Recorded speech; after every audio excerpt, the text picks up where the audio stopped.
আসসালামু আলাইকুম, welcome to my channel and another new video. Handi kebab করার জন্য এটাকে আমি লম্বা লম্বা পাতলা পাতলা স্লাইস করে এটা আমি কেটে রেখেছি। এটাকে আমি ফ্রিজ থেকে নামিয়ে নিয়েছি, পানিটাকে ঝরিয়ে ময় মশলা মাখিয়ে নিচ্ছি। দিয়ে দিলাম টক দই, গরম মশলার গুঁড়া, জিরার গুঁড়া, লবণ, স্বাদ মতো চিনি দিয়ে দিয়েছি স্বাদের জন্য। আর কাবাব, যে ধরনের কাবাব হোক না কেন, কাবাব খেতে কিন্তু খুবই মজা হয়। আর কাবাব যে একরকম পোড়া পোড়া হবে তাও না, গ্রেভিও কিন্তু কাবাব হয়।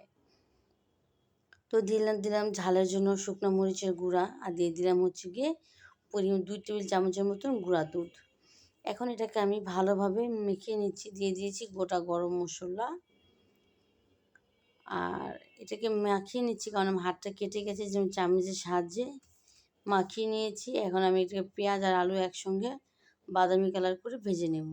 আলুটা অপশনাল, আলুটা আপনি চাইলেও দিতে পারেন, না চাইলেও নাই, কিন্তু আমি দিয়েছি কারণ আমার আলুটা খুবই প্রিয়, এর জন্য আমি আলুটা অ্যাড করে নিয়েছি। এর জন্য আলুটা ভাজা হয়ে গেলে এখন দিয়ে দেবো হচ্ছে কি মাখিয়ে রাখা কাবাব। আর যারা আমার ভিডিওটি দেখছেন তাদেরকে অসংখ্য অসংখ্য ধন্যবাদ। প্লিজ আমার চ্যানেলটা সাবস্ক্রাইব করবেন, পেজটা ফলো করে দিবেন। ধন্যবাদ। এই যে আর কাবাবের সঙ্গে এটাকে আমি ভালোভাবে অনেকক্ষণ মিশিয়ে নিচ্ছি, যাতে আলু পেঁয়াজের সঙ্গে কাবাবটা মিশিয়ে নেওয়ার পর এখন দিয়ে দেব গোটা কয়েকটা কাঁচামরিচ লম্বাটে ফালি করা। এরপর এখন এটাকে আমি ঢাকনা দিয়ে ঢেকে দেব, যাতে এটা অনেকটা কুক হয়ে যায়।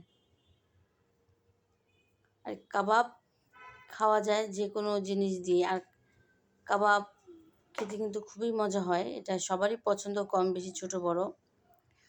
এখন ঢাকনা দিয়ে ঢেকে দিলাম। এই দেখুন আমার কাবাবটা অনেকটাই হয়ে আসছে, মাংসটাও সেদ্ধ হয়ে গেছে, আলুটাও সেদ্ধ হয়ে গেছে।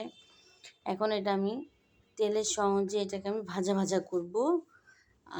আর এটা যে যেভাবে খেতে পছন্দ করে, কেউ ভাত, পোলাও, পরোটা, রুটি, যে যেটা দিয়ে কেউ পছন্দ করে, কিন্তু আমি এখন এটাকে নান দিয়েই খাবো। দোকান থেকে নান কিনতে পাঠিয়ে দিয়েছি।